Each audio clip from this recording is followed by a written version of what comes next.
Welcome to Detours, Understanding Brain Injury. Yeah, well, before my accident, I was a seamstress in a drapery workroom where I would take an order, and I made pillows and bedspreads and that type of thing. And I would take the order, and then I would have to lay out the fabric, cut it out to the specifications, and all the specialized cool. things that they wanted, like with cushions. There's so many dimensions of that, and everybody has special things that they want. And now my thinking is all going haywire. But anyway, I would take the order and make it from start to finish. I'd have to plan it out on the fabric, and then make it, sew it. I make the filler. I had to take.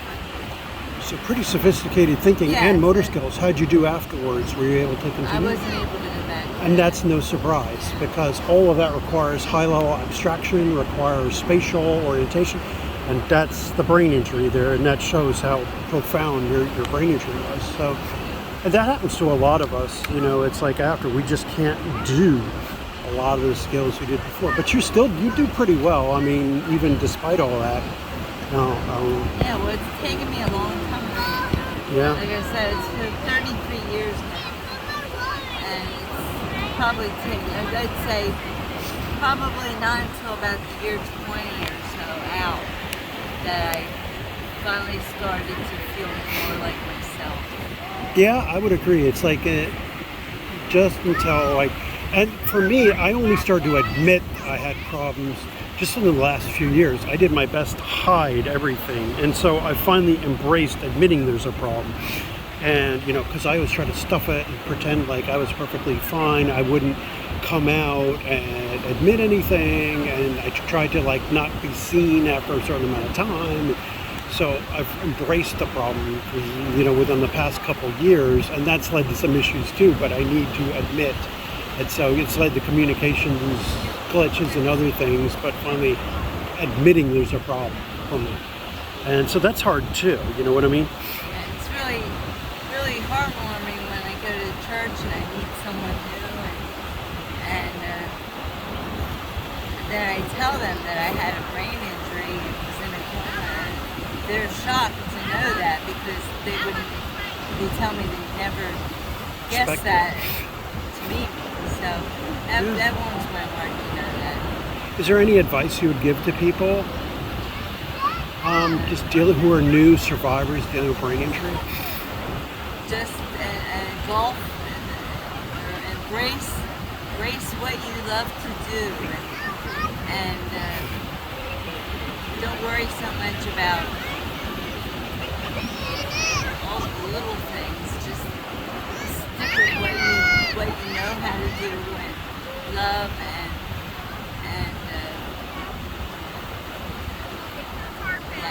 now my brain is shutting down, so I have trouble thinking. Just do what you love and keep on. Don't give up.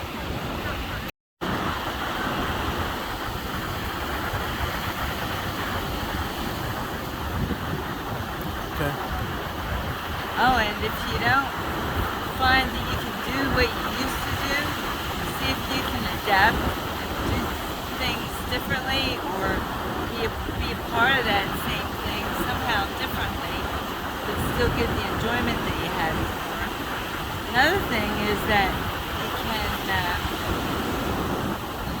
you can search for new things, new horizons, and new abilities, new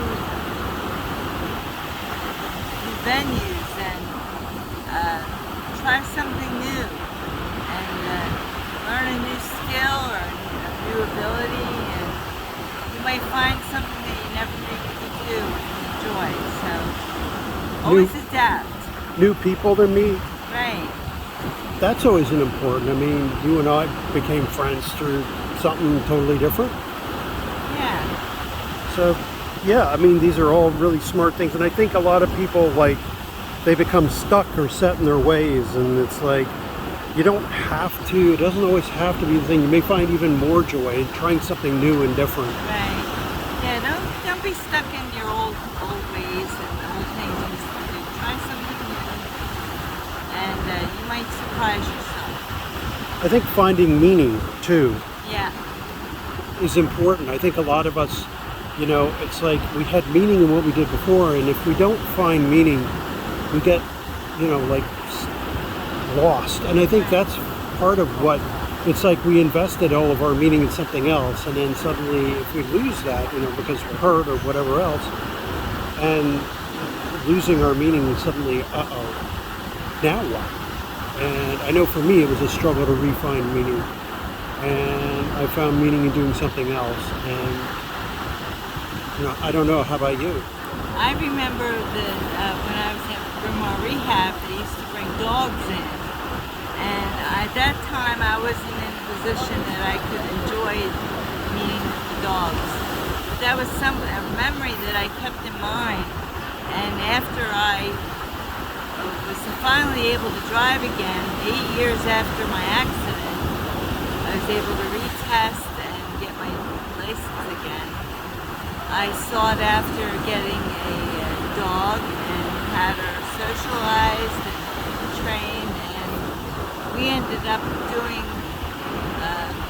pet therapy together, and I did hospice pet therapy Well, that's cool. for 13 years with her. So in fact, I had 2 dogs that I had adopted. Both of them came from bad situations, and I had to train them and get them socialized again, and they brought more joy to people than I could ever imagine. And when you see the joy that you could bring to others through something, helping them, helps take this focus off of you and your problems and your disabilities. And if you could bring joy to someone else, that means everything. And I think that's the key for a lot of us, is like rediscovering a purpose rather than kind of just sitting in our depression or sitting in like listlessness or pointlessness. And I think that's advice to family and caregivers. Help your survivor, your loved one, find a purpose again. And if you do that, would that be something to... Yeah. So I think, yeah, that definitely would be something to do as well. So, okay. So those are definitely wise pieces of advice too. So thank you. And, yeah. Please click like and subscribe.